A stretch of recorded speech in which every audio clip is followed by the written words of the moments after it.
सर्वप्रथम मॅम आपलं अभिनंदन. थँक्यू. आपलं नाव काय? माझं नाव आचल पद्माकर बेलेकर आहे. आपण कोणती एक्झाम क्रॅक केली? मी कृषी सेवक ही एक्झाम क्रॅक केलेली आहे. मॅम आपलं एज्युकेशन बॅकग्राऊंड नक्कीच ॲग्री राहिलं असेल. हो, माझं अंडर ग्रॅज्युएशन BSc ॲग्रिकल्चरमध्ये झालेलं आहे आणि आता मी सध्या MSc ॲग्रिकल्चर करते. Okay ma'am. मग तुम्ही दोन्ही कसं मॅनेज केलं? अकॅडमिक्स आणि ऑनलाईन बॅच करणं हे थोडं कठीणच आहे, कारण खूपदा असं व्हायचं की ऑनलाईन बॅच असायची आणि माझं MScचं अकॅडमिक्स यायचं, त्याच्यामुळे मला खूपदा गॅप पडलेली आहे. पण पुरंदर सरांशी कनेक्ट करून आणि शुभम सरांशी वगैरे कनेक्ट करून माझं दोन्ही ॲडजस्ट झालं बऱ्यापैकी.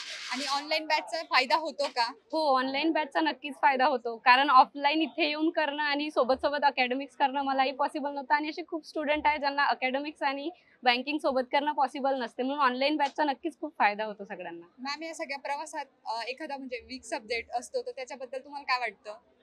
त्याच्यावर ओव्हरकम कसं केलं पाहिजे स्टुडंटनी? ओव्हरकम करण्यासाठी पॉझिटिव्ह ॲटिट्यूड खूप गरजेचं आहे. नेहमीच शुभम सर सांगतात आणि फातिमा मॅम, यश सर हे सगळेच सगळीकडे पॉझिटिव्ह एनर्जी स्प्रेड करण्यासाठीच आहेत आणि ते नेहमीच खूप पॉझिटिव्ह सपोर्ट करतात सगळ्यांना.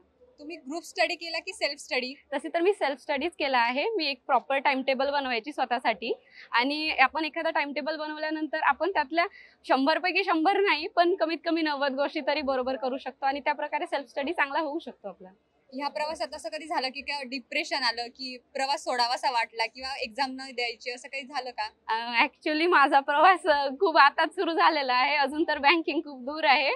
पण आता माझं MSc सुरू असतानाही कधी कधी गॅप पडायचा, तर असं वाटायचं की आपलं खूप मागे सुटतंय. ऑनलाईन बॅचमध्ये लेक्चर झालेले असायचे, तर मग नंतर पुरंदर सर आणि शुभम सर वगैरे सांगायचे की कसे लेक्चर करायचे, स्टेप बाय स्टेप कोणते आधी करायचे वगैरे, तर त्याच्यामुळे कधी डिप्रेशन वगैरे नाही आलं. बट पॉझिटिव्ह ॲटिट्यूड असल्यामुळे ते होऊनच जातं possible. Ma'am one word for SSA. Marvellous.